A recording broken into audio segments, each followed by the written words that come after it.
और खोलू ना हो केवड़िया कि दर्शनवा देहू ना। नमस्कार रउआ सबके हमार प्रणाम। हम है नलिनी पांडे। आ इहे बा खबर के खास सेगमेंट हे छठी मैया महापर्व के लेके हम आगल बानी रउआ सबके सामने। बहुत बहुत स्वागत बा आप सबके। बिहार आ पूर्वांचल के लोगन खातिर छठ सिर्फ एगो पर्व ना, पूजा ना, बल्कि एगो महा उत्सव होला।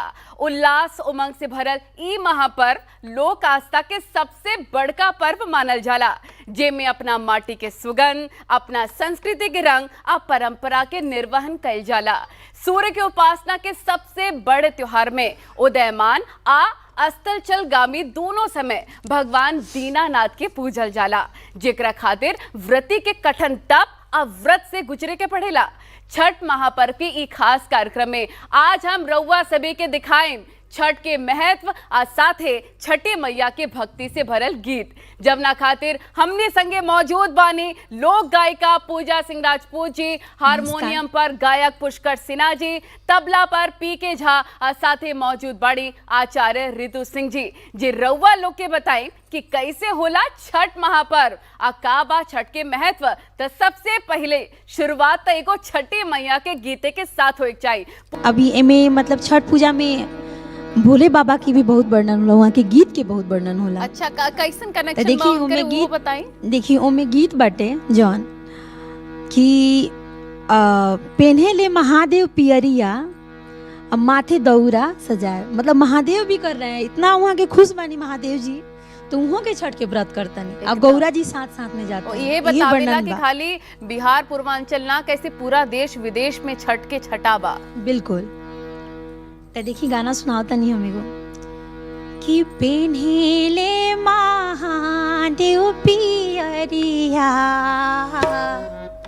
कि माथे दौरा उठाए, पेन्हाले महादेव पियरिया माथे दौरा उठाए, माथे दौरा उठाए।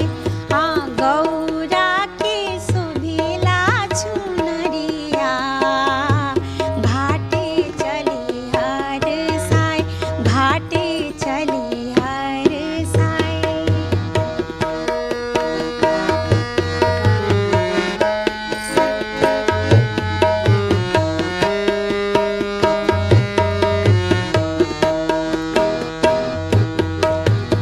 फाला फाला हरिया से दौरा सजा के, सोना काला सुपावा में दिया ना जरा के।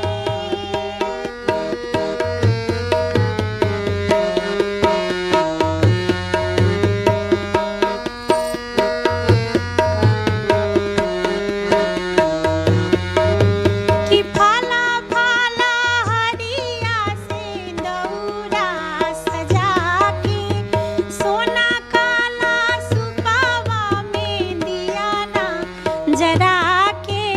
छठी माई के करे हाथा जोड़िया कि छठी माई के करे हाथा जोड़िया।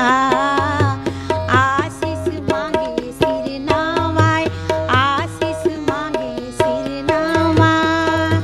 कि गौरा के शोभिला चुनरिया, हाँ गौरा के शोभिला चुनरिया।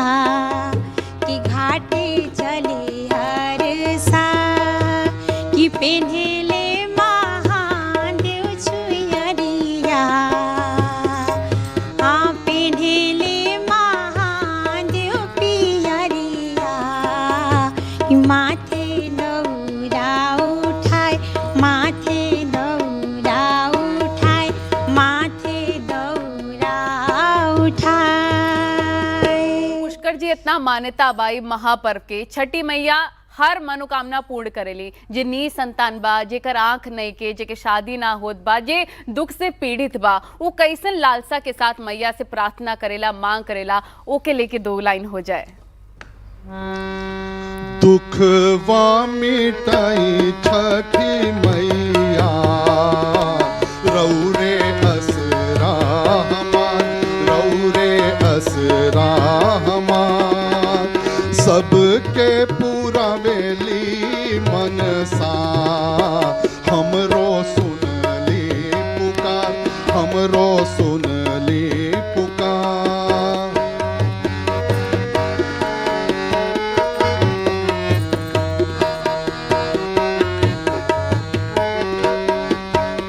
गोदिया भराए देह पियवा पुतवा, गोदिया भराए देह पियवा पुतवा, अचरा में भर देह ममता दुलरवा, ममता दुलरवा, ममता दुलरवा, सुपवा चढ़ाए छठी मैया, देहब अरग तुहार, देहब अरग तुहार, सास ससुर के रोगवा मिटैहा, सास ससुर के रोगवा मिटैहा, उनकर कहवा के कंचन बनई, उनकर कहवा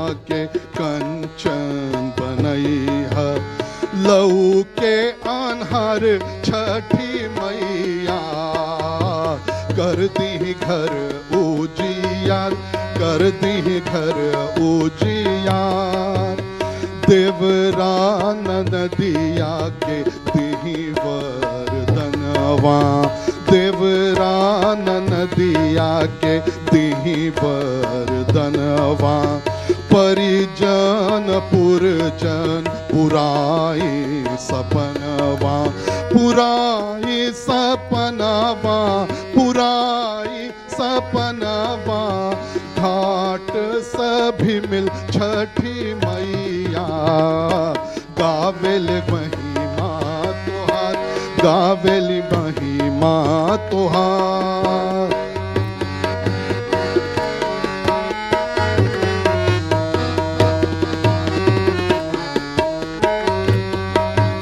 ससुरा में आईने कईनी परतिया, ससुरा में आईने कईनी परतिया, हिउआ जुड़ाए दे पिया के पीरतिया, पिया के पीरतिया, पिया के पीरतिया, अचल सुहाग दीह मैया, कैनी बरत तुहार, कैनी बरत तुहार, दुखवा मिटाई छठी मैया, रौरे असरा हमार, सबके पूरा वेली मनसा, हमरो सुनली पुकार, हमरो सुनली पुकार,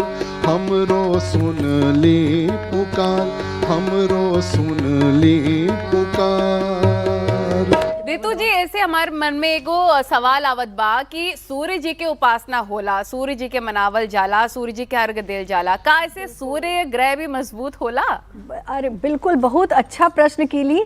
देखा, सूर्य ग्रह मजबूत करे के खातिर ये सबसे बढ़िया त्योहार है। और सबसे बड़ी बात कि अगर साइंटिफिक तरीके से देखल जाए तो यही दिन, छठी के दिन, सूर्य के अंदर से जो पराबैंगनी किरण आवाला वो धरती पर आवाला, तो साइंटिफिक तौर पे भी बहुत बढ़िया सूर्य को मजबूत करे के त्यौहार है। और जब हम सूर्य उपासना करीला, जब आदित्य हृदय स्त्रोत का पाठ करीला और सूर्य भगवान, डूबते सूर्य का अर्घ देवे का ही एक लौता ऐसा त्यौहार है जब डूबते सूरज के अर्घ देवल जाला। और एकरे पीछे ई कॉन्सेप्ट बा कि हम आज जोन परेशानी, जोन नकारात्मकता, जोन नेगेटिव एनर्जी, जोन सब तरह का दुख दर्द, सब डूबत सूरज के साथ, डूबते हुए सूर्य के साथ सारे बह जाएं, तिरोहित हो जाएं। और जब उगता हुआ सूर्य, जब उषा अर्घ दिया जाता है, तो उस समय हमें हमारे जीवन में नई खुशियां, नए उत्साह, नया उल्लास आए। ठीक बात आप कहत बानी। यह एगो मात्र ऐसन पर्व जेमे उगता और डूबता सूरज के पूजा होला, और यही जा बहुत जरूरी हो जाला पूजा जी, सूर्य जी के मनावल, सूर्य जी खातिर दूगो लाइन हो जाए। ताठाही काठ के कोठरिया हो दीनानाथ, रूपे छान लागल केवान,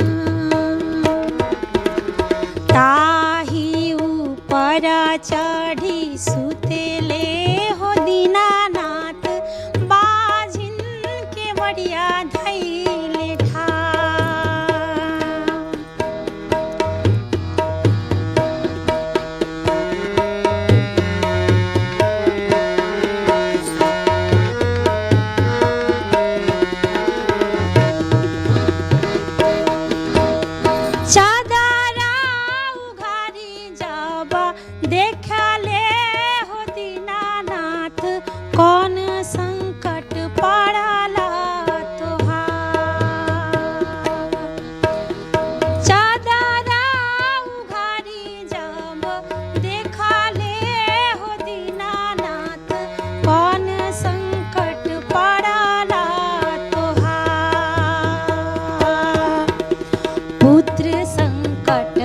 पड़ला मोरा हो दीनानाथ ओहिला के मड़वा धइले ठाड़। आठ ही काठ के कोठरिया हो दीनानाथ रूपे छान लागल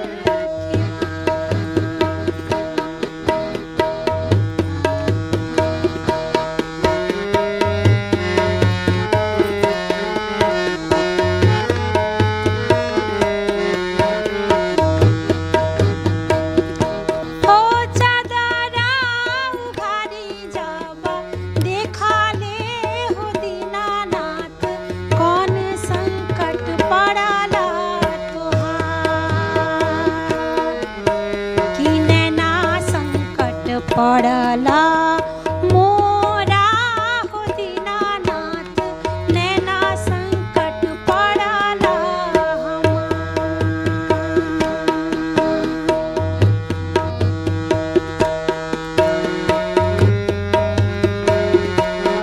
तो देखिए गाने में आंसर भी है इसके साथ ही।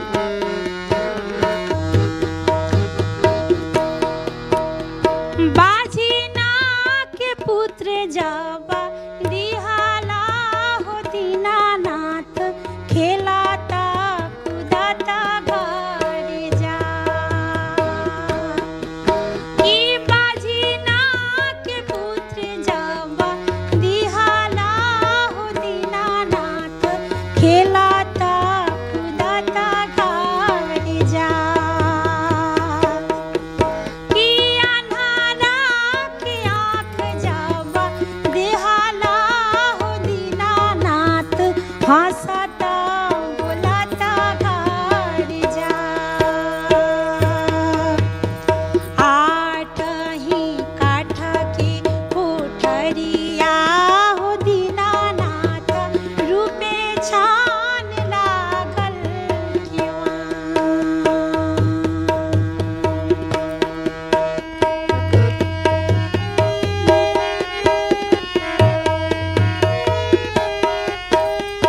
बहुत ही खूबसूरत गीत आप गए पूजा जी। ऐसे हमें पुष्कर जी याद आ गए। ये जो गाना है मतलब जी। बहुत ही जब सुन के ऐसे लागेला ना कि मतलब आत्मतृप्ति हो जाला, मंत्र मुग्ध कर देले वाला। मुझे भी वो समय में जेगा मतलब जे ई गाना की रचना कइले बा आज ये सोच के गौले बा ओकर पीड़ा मतलब एक एक लाइन में। और तब भी सूर्य कहल भगवान जाला से कि बिल्कुल- गीतन में कहानी होला, दर्द होला, पीड़ा होला, प्रार्थना होला छठी मैया जी से। बिल्कुल यही से सूर्य भगवान और छठी मैया वहाँ के बहिन है दोनों आदमी के पूजा कइल जाला ये व्रत में। और इतना देखिए हर गीत में दोनों आदमी के वर्णन आवेला। पुष्कर जी आपके दिल के करीब कौन सा गाना है? काहे कि पुरुष भी उहे आस्था हुए मन के साथ छठ पर्व मनावे ने, जैसे आप कहत रही कि महिलाएं पहले मनावत रही, अब बढ़ चढ़ के पुरुष भी व्रत करेले। पटना के घाट पर पटना के घाट पर हम हूँ अरगिया देव हे छठी मैया। पटना के घाट पर हम हूँ अरगिया देव हे छठी मैया।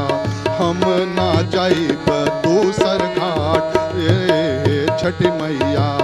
हम ना जाइब दूसर घाट देखब हे छठी मैया।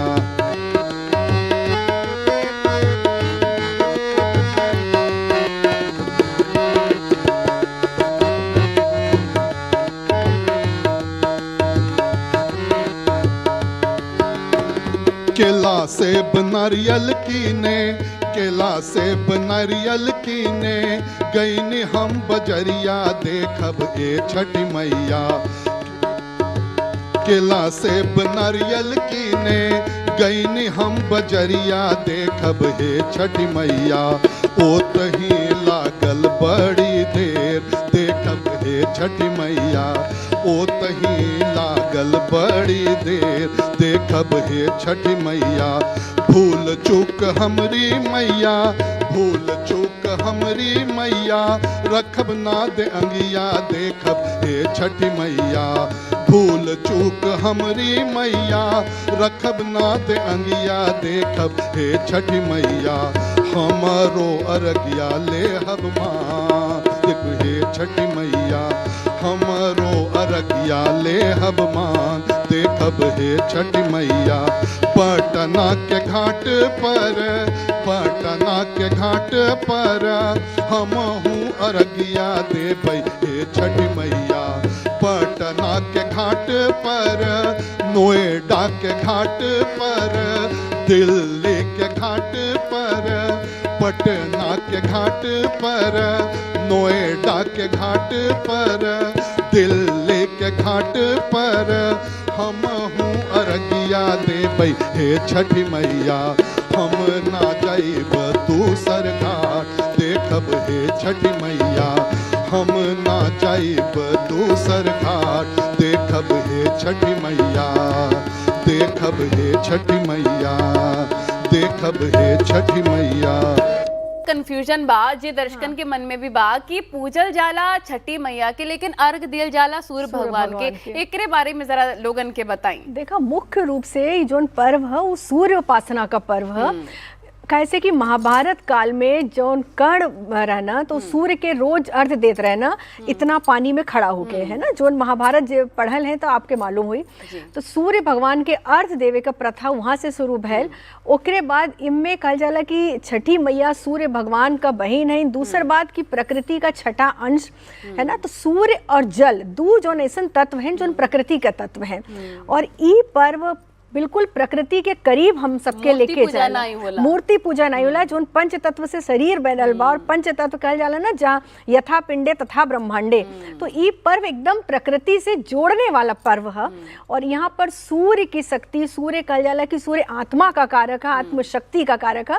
तो यहाँ सूर्य भगवान का ही उपासना करल जाला और छठी मैया का व्रत करल जाला। इनमें कैसे कि जब सूर्य उपासना हम करीला तो उससे छठी मैया भी प्रसन्न होनी, और हमार सूर्य ग्रह जब प्रसन्न होना तो हमके आशीर्वाद देवे ना, हमार मनोकामना पूरी करे। यह प्रथा यह शास्त्र में वर्णित बा कि सबने सूर्य उपासना कैली। क्यों कुंती मैया ने भी सूर्य का उपासना कैली, द्रौपदी ने भी सूर्य का उपासना कैली। देखिए ए में ऋतु जी बहुत खास हो जाला जानल कि उगत सूर्य के अर्घ दे के पूजा करलते हर कोई जानेला, लेकिन डूबत सूर्य के भी पूजा एहमे कइल जाला। वो कितना मात्र यह पर्व बा जब डूबते सूर्य को अर्घ देवल जाला।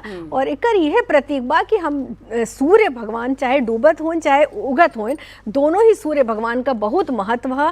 और जो जैसे ना भाई बतौली कि अपन जीवन का कुल अंधेरापन सूर्य देव प्रतीक है उजाला का, प्रकाश का। और जब हम डूबत सूर्य के अर्घ देला तो हमारे मन में ये रहला कि सूर्य भगवान कुल हमारी परेशानी लेके, हमारी समस्या लेके जाते हैं। और सुबह उषा काल में जब उषा अर्घ देव तो सूर्य भगवान हमारे जीवन में उजाला कर दे, प्रकाश कर दे। पूजा जी ऐसे गीत याद आवेला कोनो आपके जहन में जो आपके दिल से बहुत करीब बा? काहे कि आप बिहार ना जा पवनी, छठ पूजा आप यहाँ करत बानी, तो वो गाना जे आपके मंत्र मुग्ध कर देला, आपके दिल के सबसे करीब बा छठी मैया के, कौन गाना है वो? देखिए हमार माँ एगो गाना सिखौले बड़ी, और मतलब जब से हम सुनले बानी तब से हम मतलब हमेशा गुनगुनानी, तो हम सुनावतनी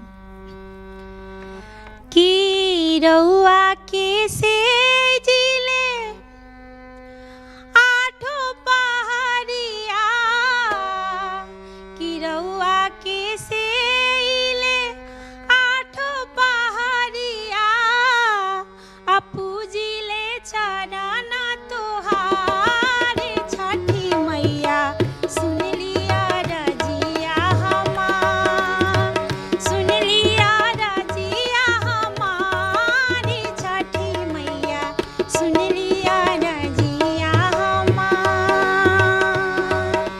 देखी अरज में बहुत कुछ हो सकता, ओ मेरो रा अपना खतरा बेटा मांग सकतनी, अपना खतरा बेटी मांग सकतनी, अर्जी लगौले बनी माता से। तो छठ के जन पर्व होला ओमे हमेशा कोनो ना कोनो मन्नत जरूर रहेला, या तो और सासू माँ अभी अपन भार जन होला छठ के वहाँ के दे देवेनी, तब छठ के व्रत कइल जाला। तो अगला लाइन बा, सबवा बैठाना के बेटा मांगिले, सबवा बैठाना के बेटा मांगिले, गोड़े लागना के पातो हे छठी मैया, सुन लिया रजिया हमार, सुन लिया रजिया हमारे छठी मैया, सुन लिया रजिया हमार।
में कोसिया भरल जाला, कोसिया भरे के का महत्व होला? एके भरे खातिर घाट पे जायल जाला, नदी पे जायल जाला, तो कोसिया भरे की मान्यता बताई। जो मुख्य पूजा होला छठी के तो वो दिन जब घाट पे सब महिलाएं जा रही तो उस समय कोसी भरल का एक परंपरा हो। कोसी सबकर अपना अलग अलग होला, जेकर मन्नत पूरा हो जाला वो अपन कोसी भरला। उनमें गन्ना का बहुत महत्व है, अपने अपने तरीका से वो कोसी के भरल जाला, उनमें आप जोन चाहे। और मुख्य रूप से कि जब कोई मन्नत पूरा होला तब ही कोसी भरल का परंपरा हो। आज का समय में कैसे कि लोगों के पास कम समय है तो बहुत जगह कोसी नहीं भी भरल जाला, ऐसा जरूरी ना है। जोने घरे में इकर परंपरा हो कोसी भरल का वहाँ कोसी भरल जाला। और तो पूजा जी कोसी भरे के भी दूगो लाइन गाना सुनाई, जब कोसिया भरल जाला तब कौन गाना गुनगुनाइल जाला? जी बिल्कुल, तो बहुत ही सुंदर पारंपरिक गीत बटे, सुनाओ तनी। कि चननी ताने, फिर से महादेव जी आगलवानी। कि चननी ताने चलानी महादेव, घूटी भरा धोती भीजे, घूटी भरा धोती भीजे, भीजता त धोती मोरा भीजे देहु, चननी मोरा नहीं भीजे, चननी मोरा नहीं भीजे। कि कोसी भरे चलाली गौरा दे, कोसी भरे चलाली गौरा दे, 1.25 के साड़ी भीजे, 1.25 के साड़ी भीजे। कि भीजता त साड़ी मोरा भीजे देहु, कोसी मोरा जनी भीजे, कोसी मोरा जनी भीजे। जाते जाते एक ऐसन गीत आप दोनों सुना दीजिए बस जाए लोगों के दिल दिमाग पे। आज छठ एकरे बिना अधूरा बा।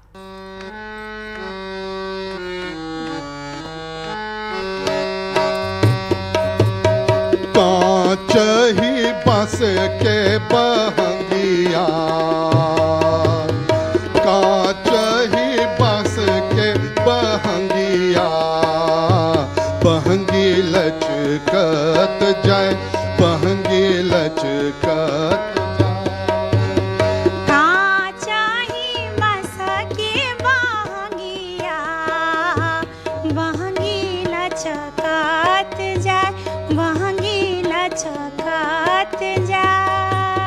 होई ना बलम जी कहरिया,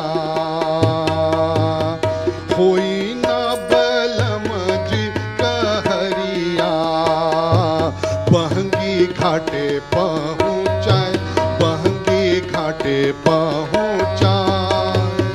बाट जे पूछेला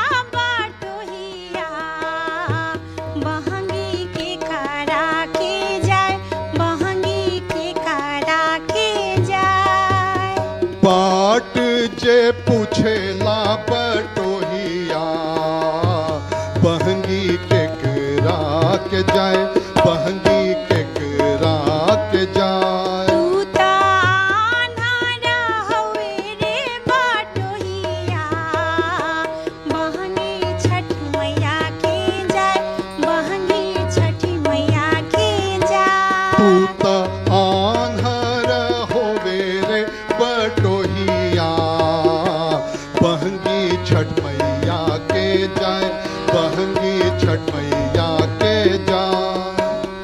काचाही बसा के बहंगिया, बहंगी लचकात जाए, बहंगी लचकात जाए, बहंगी लचकात जाए। आप सभी के बहुत बहुत शुक्रिया आवे खातिर और ये महापर्व में 4 चांद लगावे खातिर, एके और ज्यादा खूबसूरत बनावे खातिर।